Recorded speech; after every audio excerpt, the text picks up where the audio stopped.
Hello YouTube, this is Marauders here, and the other day I needed to build a new streaming PC, so I decided to go with this. So this here is an ASRock Mini Desk A300 bare bones kit. So it has a Ryzen bare bones system because I thought that hey, the OBS supports AMD hardware encoding now, so I should just give it a try. So I needed a compact little system because I actually move this around when I need to. I need a system that can move around so that when I stream Winher's piece from Winher's PC, I can use this instead of moving my laptop around, which actually I don't really want to do right now because I have too many things connected to it. Okay, so let's just take a quick look at this. This is actually a very simple kit, and it's quite surprising how much I'm getting away with, considering the price. Just open this up.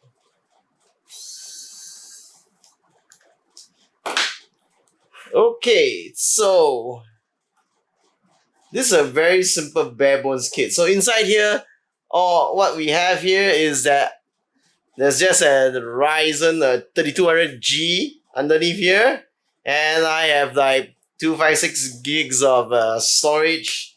And for memory wise, I happen to have from 16 gigs of RAM left over from upgrading notebooks, so I just slapped them in. So this board actually takes notebook SODIMM modules instead of normal memory. Yeah. So all this minus the RAM cost me about 300. That's about US dollars 320. And I mean, it's great because for streaming PC games, this is it. This works. All you need is a PC that can accept the video input from my gaming PCs and push it to YouTube. Okay? Because remember that when you're streaming PC games, you can just use NDI and you can push your signal from one PC to another PC very easily without any additional hardware. So if you intend on heavily streaming PC games, you should really think about getting a separate streaming PC. It will free up. There are so many videos talking about why you should have multiple PCs when you're doing streaming. So just go and look on it. Really, it's a really good way of making your streams look better. Anyway, since you have more PC, more horsepower around. Okay. So, I mean, that's it about streaming. For a streaming PC, all you need for a streaming PC right now is, as long as you have another PC with enough power, or you have the hardware inside it to do hardware encoding for your streams. That's about it. There's really nothing special to building a streaming PC. But then, that's for streaming like PC games. So what about consoles? Let's talk about console game streaming. Now, if you're gonna stream a console game footage, you're gonna need a HDMI capture device. So something like this. So this is the Avermedia Live Gamer Ultra. So this is the HDMI capture device that I use to capture my console streams, and also something that I've been using to capture video from my laptop previously before I started moving to using the NDI method. Okay? And I also have another few devices here. Of course, if you've been watching my channel, you know that this is the super cheap HDMI capture device. This is USB 2. Then I also have this. So this is the self-proclaimed USB 3 4K video capture. Now the thing here is that it's a 4K pass-through or something. It doesn't actually capture 4K. Yeah, so it's such a misleading. Okay, so you might be wondering if there between these three capture devices. So what's the difference between these three things? Okay, so the first thing here is price. This Avermedia Live Gamer Ultra, this costs about 1,000 ringgit. So that's about, I think it's about 1,100 ringgit normally, but I think the price has come down a little bit recently. So that's about 260 US dollars. And then this, as I mentioned before in the previous videos, this is just 60 ringgit. So that's 14 US. And this costs 269 ringgit. So this is 63 US. Okay. So let's talk about just the differences on paper. Okay. On paper, obviously, this is a capture card from a well-known company. Okay, maybe not that well known as Elgato. And okay, there are many other game capture HDMI capture cards company, but basically it's a known entity. Avermedia is a known entity in this segment. And of course, the usual one that you hear other people talking about is the Elgato HD. I don't think there's a equivalent product from Elgato right now, but the closest thing you hear people talking about it is the HD60S. Okay, but this captures in 4K. The HD60S doesn't. Okay, so on paper, the Live Ultra, obviously it captures 4K. It will deliver very high quality. I think it's because it delivers the almost raw signals, and because it's like a raw, unprocessed signal, there's very little latency when you use this as your HDMI capture. In fact, the latency is low enough that I have played games by watching the OBS preview on this thing, and I have no issues with it. Okay, so for these two cheaper ones, because they're using MJPEG conversion, so relatively we have to say that these things have relatively lower quality than the Live Gamer Ultra. And of course, because they are MJPEG, they have a much higher latency. Okay, when I say higher latency, I just mean that you can't use them to play games. Okay, you can use them for like maybe video conferencing or some other thing, because it's still a sub-second latency, but you really can't use them to play games.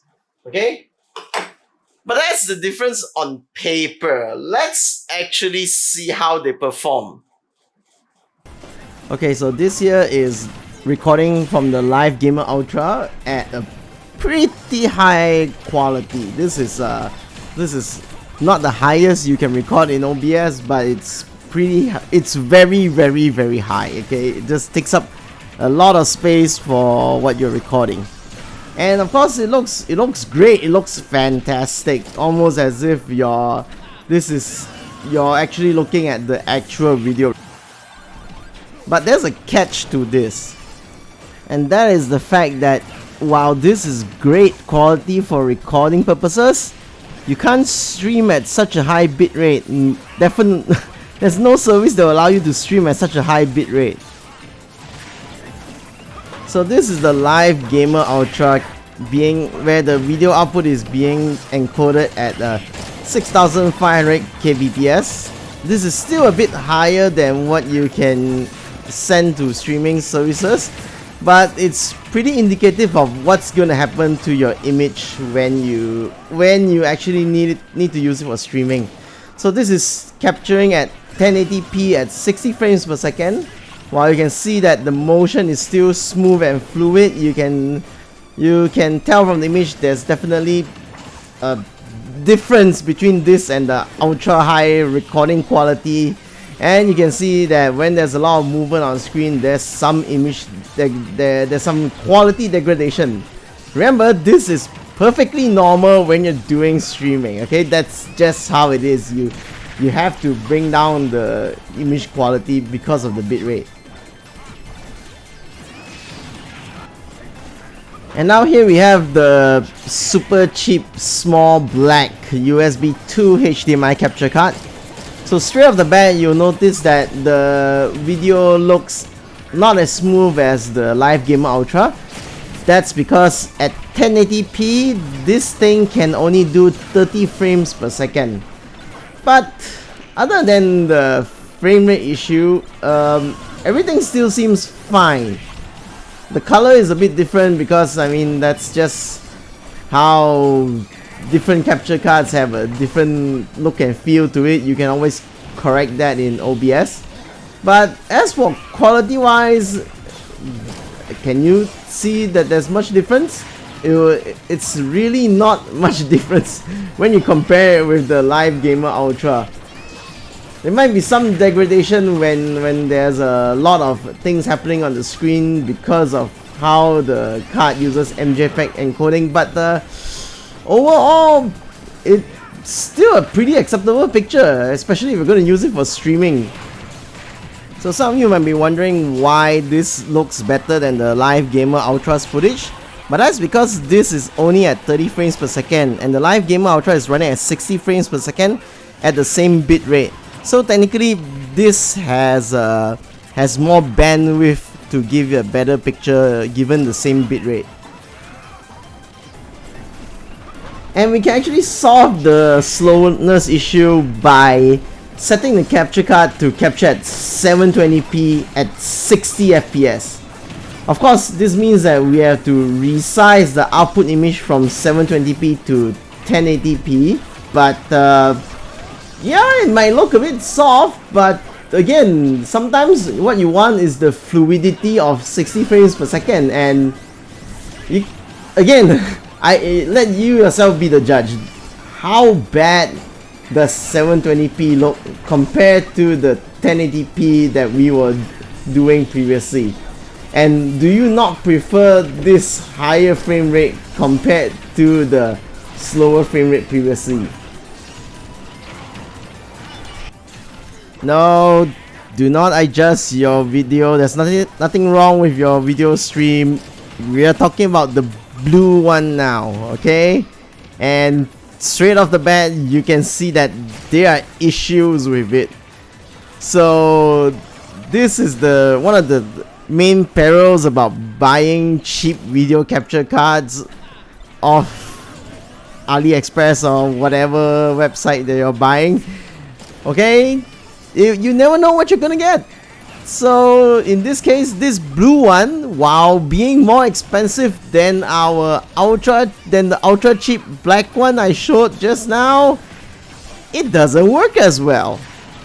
And this is supposed to be USB 3, so you think that, oh, this should be better because it's USB 3, but obviously it's not. And this is capturing at 1080p 60 frames per second. But you can see that the video capture card just can't keep up. Well, I kind of expected what was going to happen in what you saw previously, which was exactly why I picked that level and I picked Smash Brothers to be used as the demo video, because there's just so much going on in that level. So you can see here that here I have just a much more normal match running. This is like 4 people on screen instead of 8. And you wouldn't, from this you wouldn't know that there was actually something wrong with the video card, with the video capture card. This looks just fine. I mean, it looks much better than the small black one. It's looking pretty similar to the Live Gamer Ultra at this bitrate, and you wouldn't think any less of it. But of course, the moment you hit certain situations where there's just too much going on, and that's it, everything just goes to hell. Okay, so in summary, a HDMI card like the Avermedia Live Gamer Ultra or something from Elgato, they work. They give you very good quality. They give you great quality. They do a fantastic job at what they need to do, which is to just deliver like the best dang video quality they can get from your consoles. Okay, so nothing against them, but the price of one of these things can be a huge barrier of entry to someone who is just trying to start out on this game streaming thing. Okay, remember, this thing, let me put it into perspective. Okay,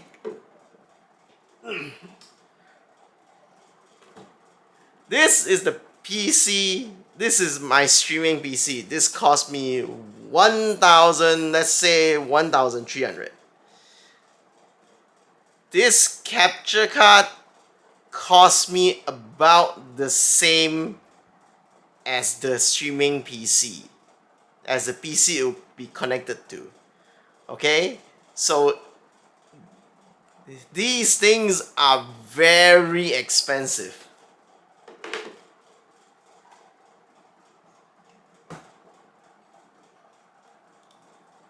So they work great, but the price can be quite a burden.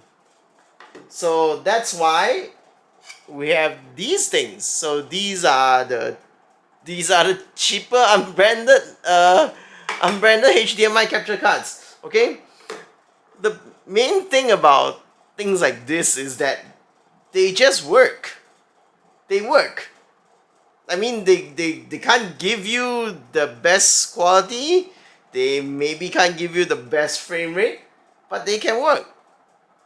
Because one of the reasons that you don't have to worry too much about not getting the best picture quality and the best frame rate is because, number one, if you're going to be real-time streaming, you're not going to be able to deliver the best quality anyway, because your bit rate is going to be shaved down quite a lot. Okay, the second thing is, while it sounds great that if you can get a 1080p 60 fps stream, most of the streaming service that I see won't allow you to do 1080p 60 fps when you're starting out. I remember that last time I tried with Twitch didn't allow 1080p 60 to me because I'm not a registered Twitch partner. And last time I tried Facebook gaming, same thing. So it's like 1080p 30 for anyone who's just starting out. So that means this thing this cheap one would work perfectly for you. Okay? But then that's the problem here. For all these cheap devices, we don't know it's really hard to figure out which one actually works. As we saw, does it mean that the expensive one always work better than the cheap one? No, because what we saw just now was the expensive one didn't work as well as the cheap one.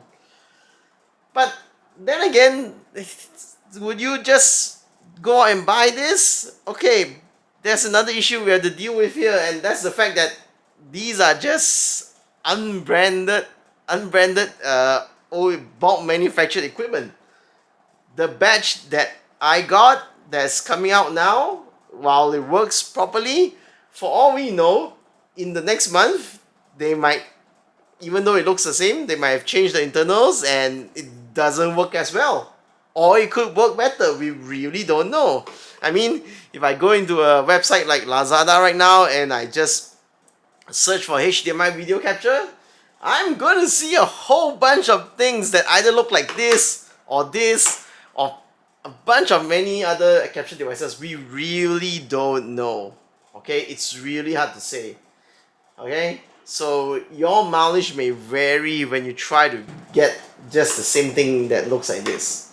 Okay, and even when you do manage to get one of these things, I had quite a bunch of issues with this USB 2 capture card.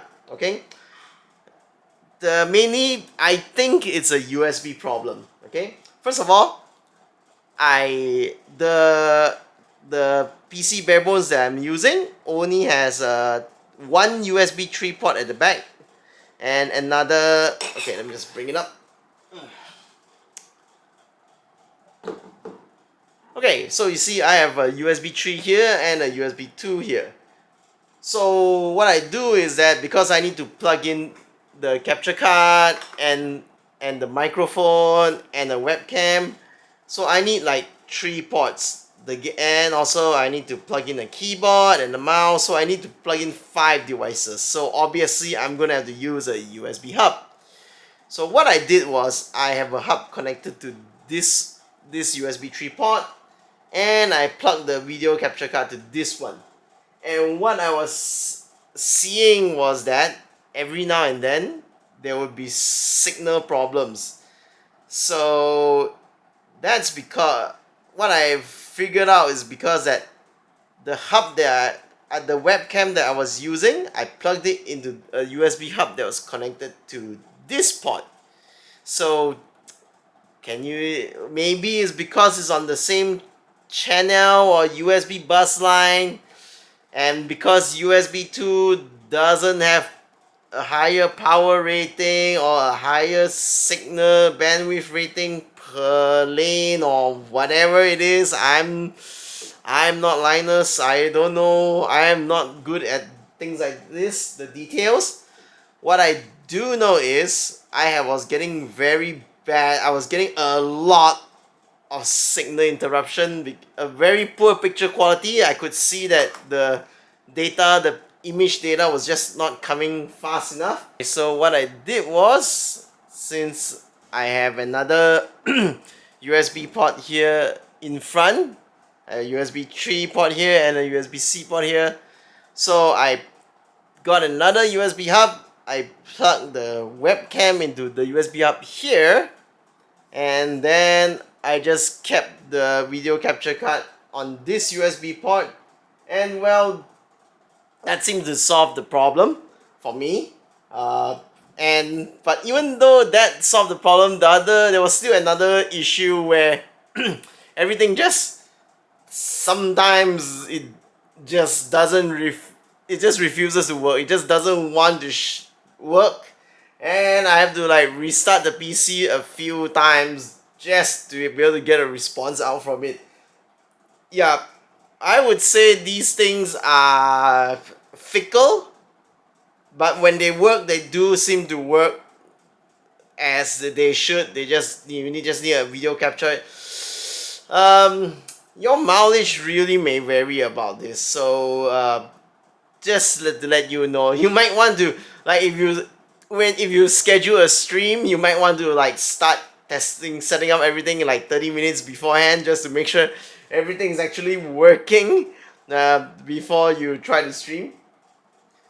But the thing is, I really can't you can't really can't knock it that much, because it's such a cheap device. With this thing, it's so easy for someone to get into console streaming when you have this. So I can't really knock it that much, because there are really not much alternatives around there if you want to do console streaming. Yes, you can stream it directly from our consoles can do streaming as well, but that's not very much you can do about it when you are using your console streaming software. So yeah, it as I said in my review of this, it works. it works. I got nothing to say. It works. It's cheap. It's fickle, but for a lot of people, this is enough. You can become you can start getting into this whole streaming thing with this. This would be a very good gateway entry to the console game streaming as a hobby for or profession for someone. Okay, definitely usable, and it's a good alternative compared to when you need, instead of getting something that costs as much as your streaming PC itself. Okay, so this is Marauders, and I'll see you all in the next video.